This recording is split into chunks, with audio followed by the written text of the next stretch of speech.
لو في شخص في حياتك انت شاكك فيه، حاسس ان هو مخبي عليك سر، في حاجة مخبيها عليك ومش عايزك تعرفها، وانت حاسس بكده او شاكك في كده، تعال نشوف الشخص ده ايه السر اللي مخبيه عليك ومش عايزك تعرفه.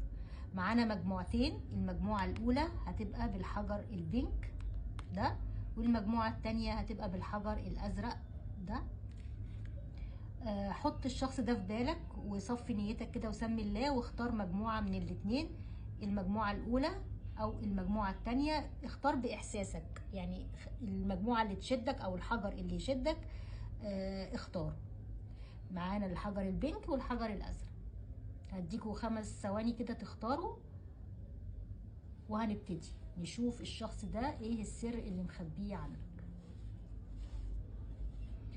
اوكي، هنبتدي باللي اختاروا الحجر البينك، ونشوف ايه السر اللي الشخص ده مخبيه عليك. الشخص ده انت بتحبه جدا، وهو كمان بيحبك قوي، والعلاقة دي فيها ذكريات حلوة، وفي بينكم وبين بعض يعني علاقة قوية، ممكن بقالكم سنين مع بعض، عشرة، في ذكريات بينكم، انتوا بتجمعكم محبة وصداقة الاتنين مع بعض، والشخص ده ما بيحسش بالراحة وبالتوازن إلا معاك.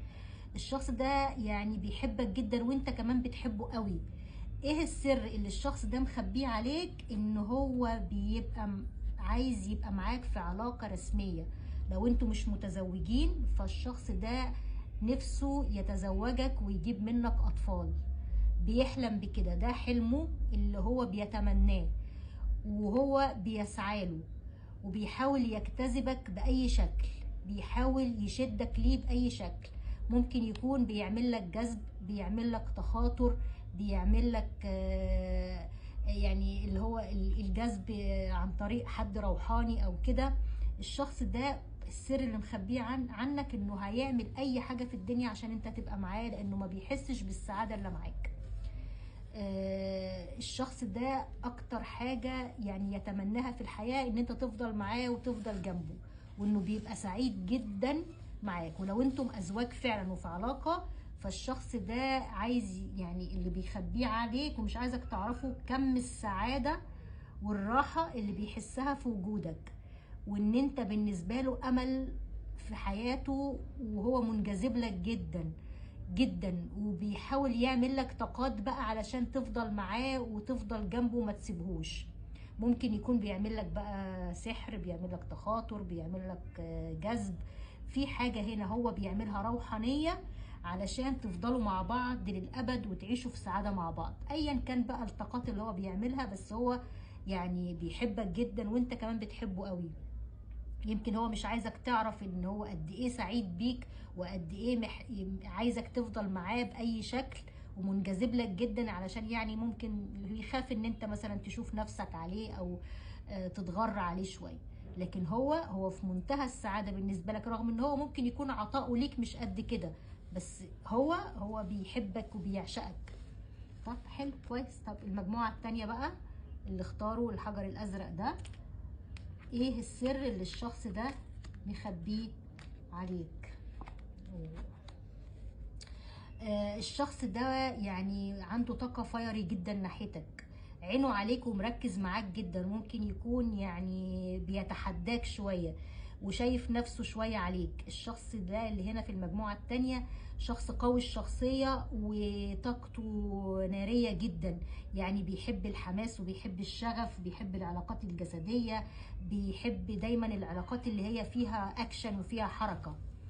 انت بتراقبه كتير، وانت عندك علامات استفهام عليه كتير وشاكك فيه، مش مطمن له. فعلا العلاقة دي فيها قرار لازم يتاخد، او العلاقة دي فيها قلق، والقلق ده اكتر جاي من ناحيتك انت اللي شاكك فيه وقلقان منه، وعندك افكار سلبية وبتحاول تعرف الحقيقة وحقيقة الشخص ده. انت داخل على العلاقة على القراءة دي وانت فعلا محتاج تعرف ايه السر اللي الشخص ده مخبيه عليك. السر اللي الشخص ده مخبيه عليك ان هو بيقارن بينك وبين شخص اخر.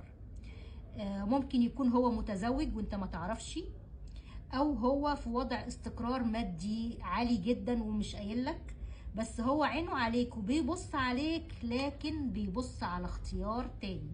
هو عنده اختيار اخر غيرك، وده السر اللي هو مش عايزك تعرفه، ان هو بيقارن بينك وبين حاجة تانية. يعني هو عنده طرف اخر غيرك وبيقارن دايما بينك وبينه، ومش عايزك ابدا تعرف السر ده، لان هو واثق وعارف ان انت لو اكتشفت ان الشخص ده عنده حد تاني غيرك وبيكلم حد تاني غيرك، انت هتقطع علاقتك بيه تماما. وهو مش عاوز لا يخسرك ولا يخسر الطرف الاخر، عايزك وعايز حد تاني، ايا كان بقى الحد التاني دوت علاقة تانية ثابتة رسمية، او علاقة فرعية، او حتى صديق، عيلة، شغل. هو عايزك وعايز حاجة تانية، بس بالاكتر دي علاقة اخرى، وهو بيقارن دايما بينك وبين الشخص التاني. ده السر اللي مش عايزك تعرفه.